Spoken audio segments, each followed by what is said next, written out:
Hello and welcome to the Serial Talker podcast. I'm Peter Von Gom. We have an amazing true story ahead of us here, guys. This comes from James Forsythe, who is from the greatest generation. He was a GI in World War II and was a prisoner of war, captured by the Germans during the Battle of the Bulge. And wow, Curtis Gomes, who reached out to me, sent on these memoirs from his friend James and was kind enough to share with us. It's a riveting, heart-wrenching story that needs to be told. There are not many U.S. World War II veterans still with us, including my father, World War II vet stationed in Japan for more than a year and a half. Just over 300,000 are still alive, including one of my uncles, two of my uncles. One is nearly 103 years old.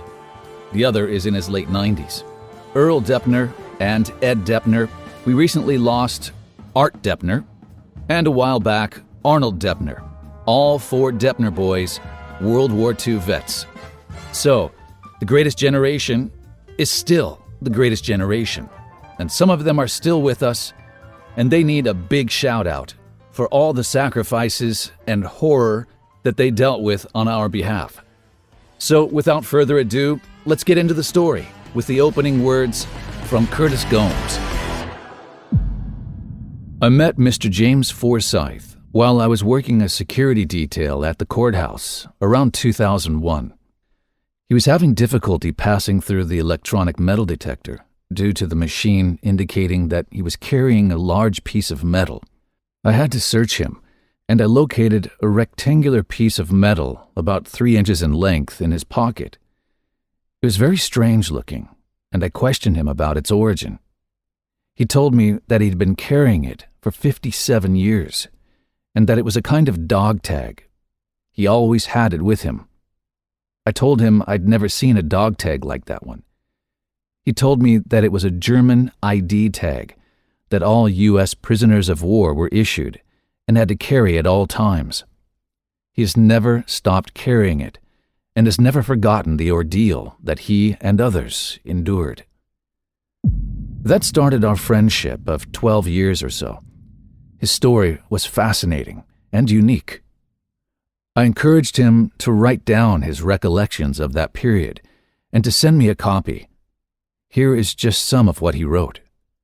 His story, from beginning to end, was incredibly interesting and one that should not be lost to time.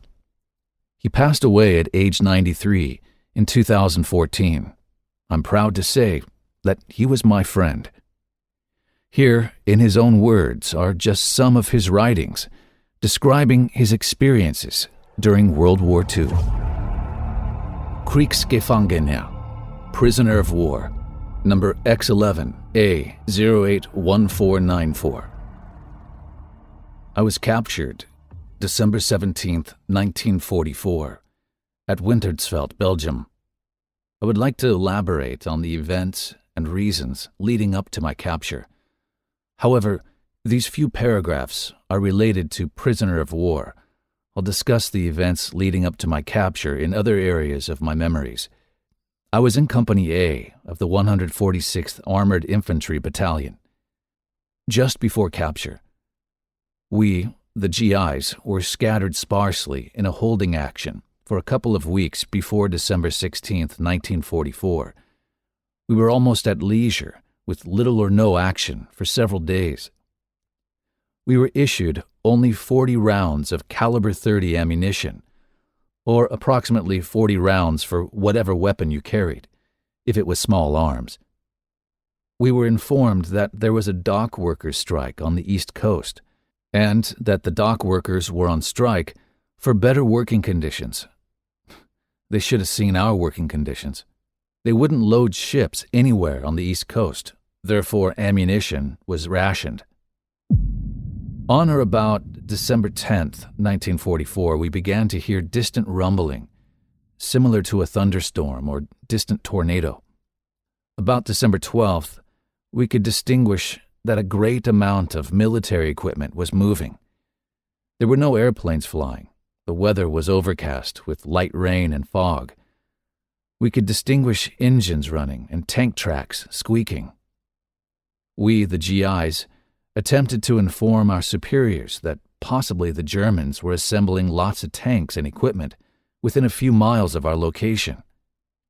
We were informed by our squad sergeant that it could be either American or German movement. However, it wasn't our place to worry. The brass knew what they were doing and that we would be told what to do. In the early evening of December 16th, in black darkness, German tanks, followed by infantry, started passing through the village. We were ordered by our squad sergeant to fire at the tanks and infantry. Our 40 rounds of ammunition were gone within a few minutes.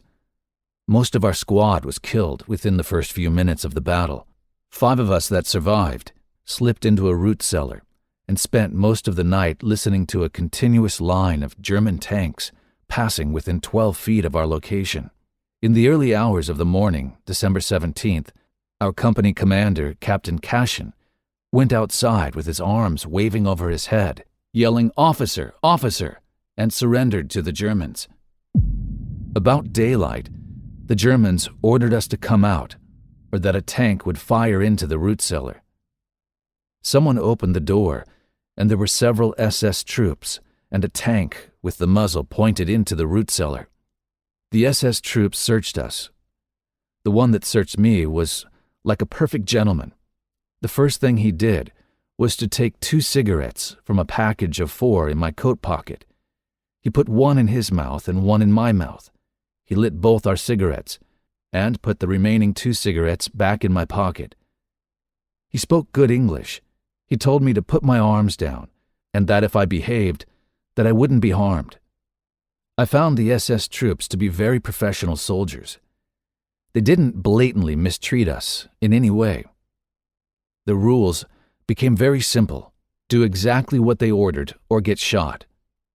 They took the 4 of us to a big barn in the village. There were possibly 20 other GIs in the barn, and several GIs were wounded, lying down around the barn and nearby. By dark, there were maybe 100 GI prisoners held in the barn. We spent the night in the barn. A few attempted to escape and were shot. December 18th, many prisoners were assembled in a formation and started walking, I assumed, toward Germany. All wounded prisoners that couldn't walk were shot in the head by SS troops.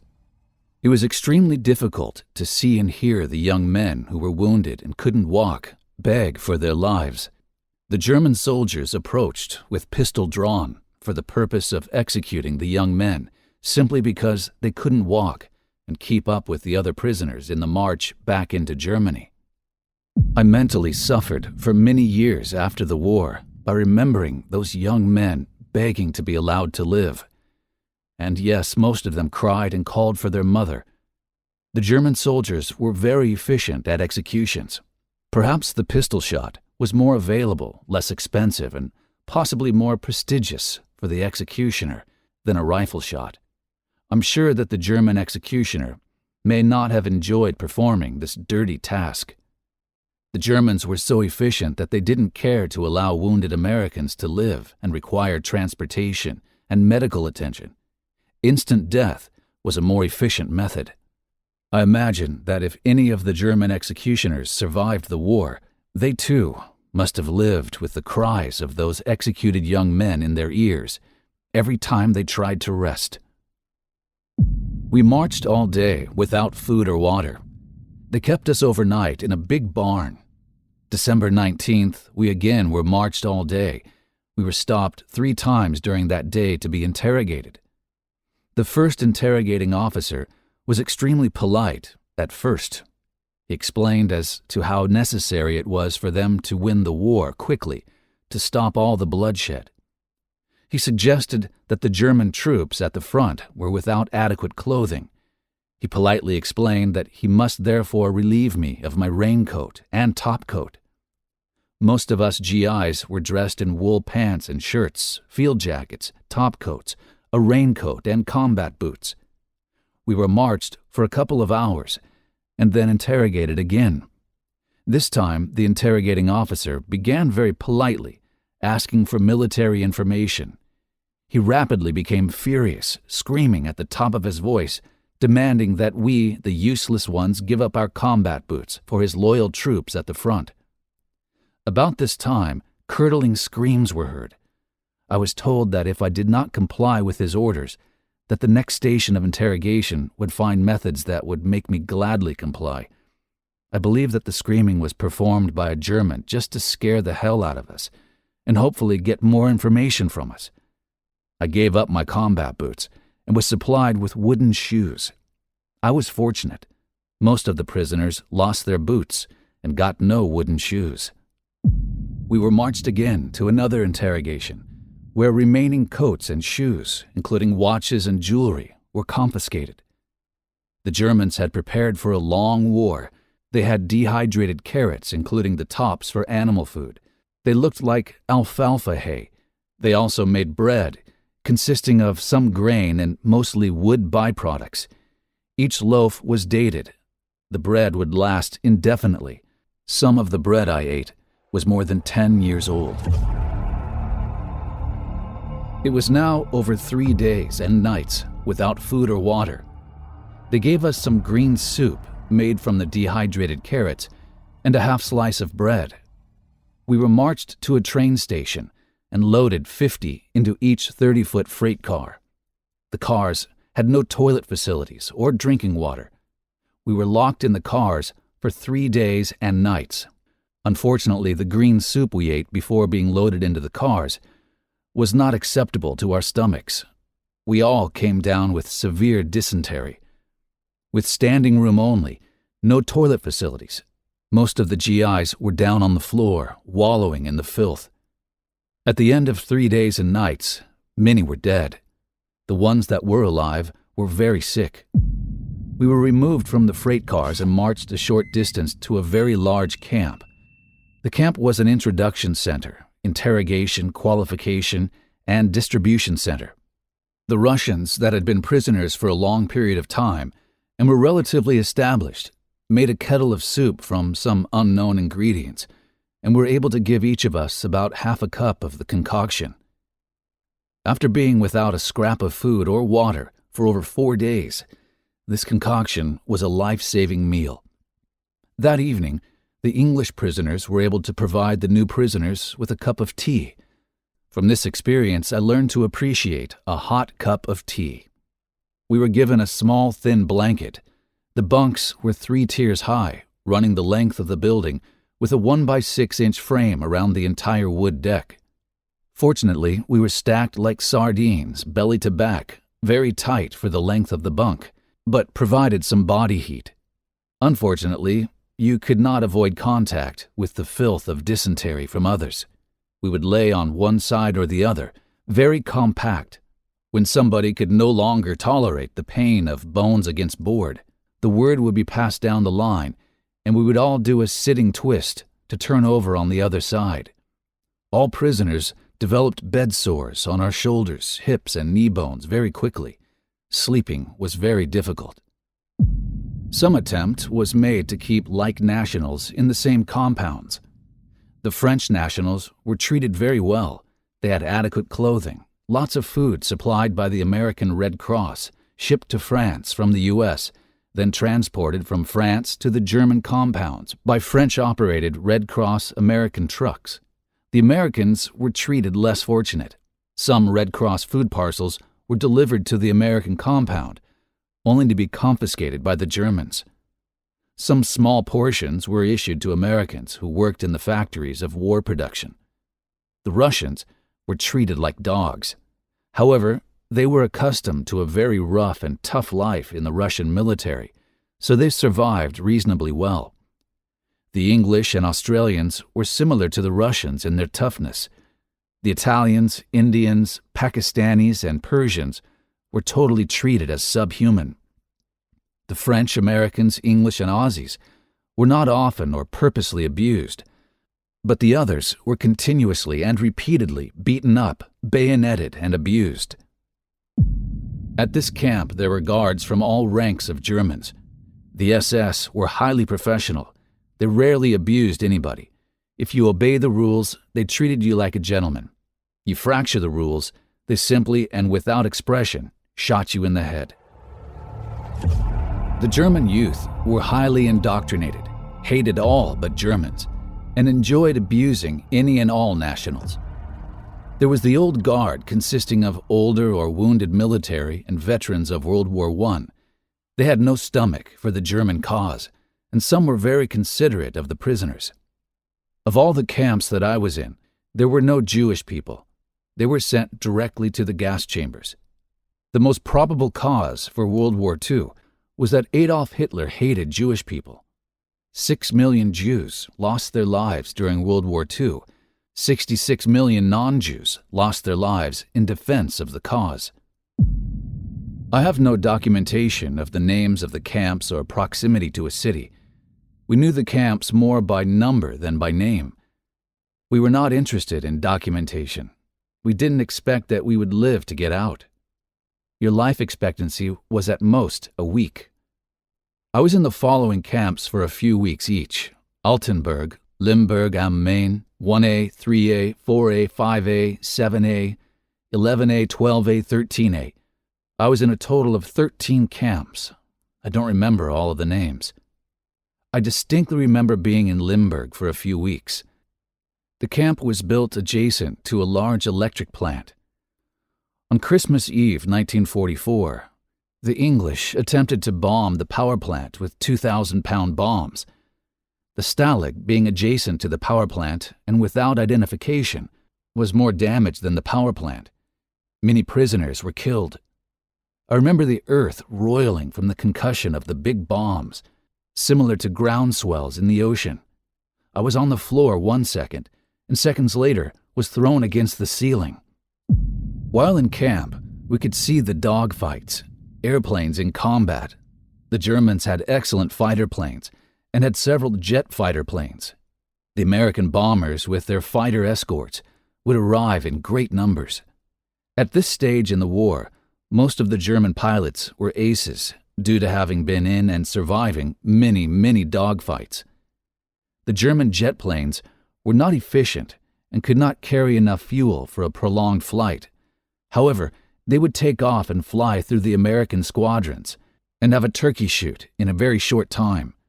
Their German jets would rip several American planes to shreds. The air would be littered with the American plane parts, parachutes, and bodies of the American crewmen. It took considerable time after the turkey shoot for all the debris to fall to the ground. Much of the debris would fall into the prison compound. On one occasion, an American pilot parachuted and landed in our POW camp. It was very unfortunate for the pilot. However, it was good news for us prisoners.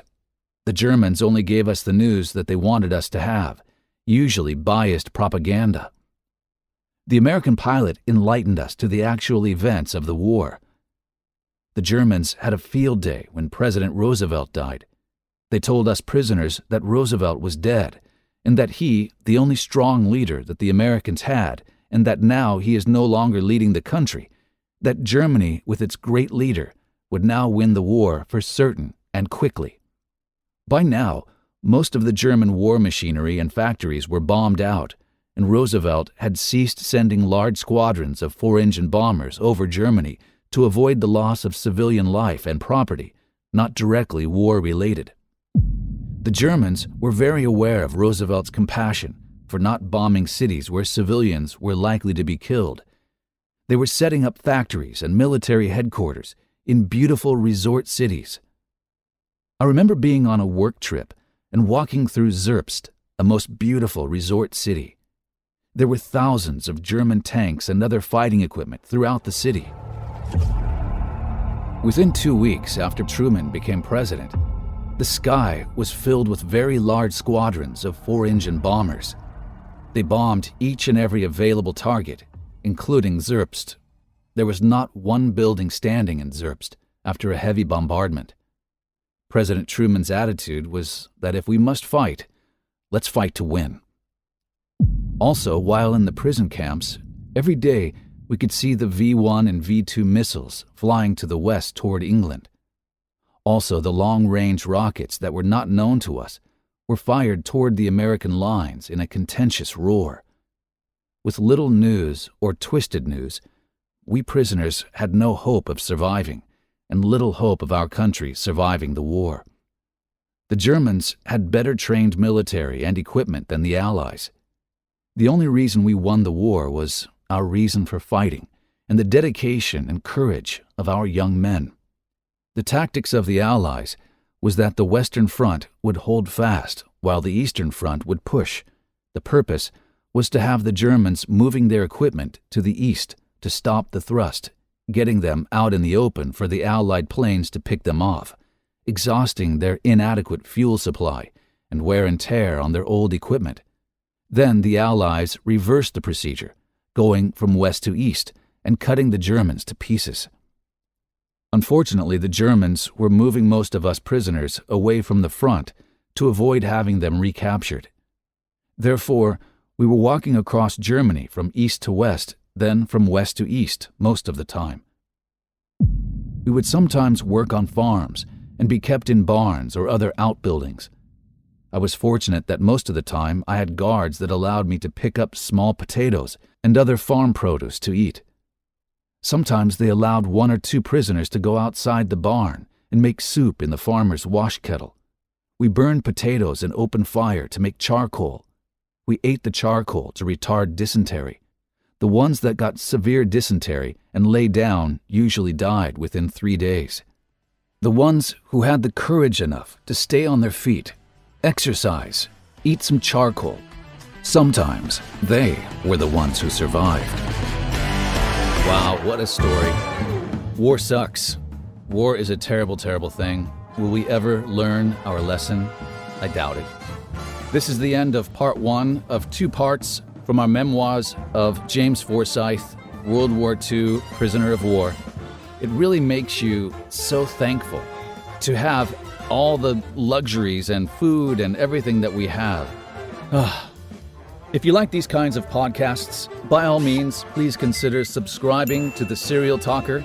If you would like to support the channel, you could always buy me a cup of coffee. Those details are in the description of this podcast.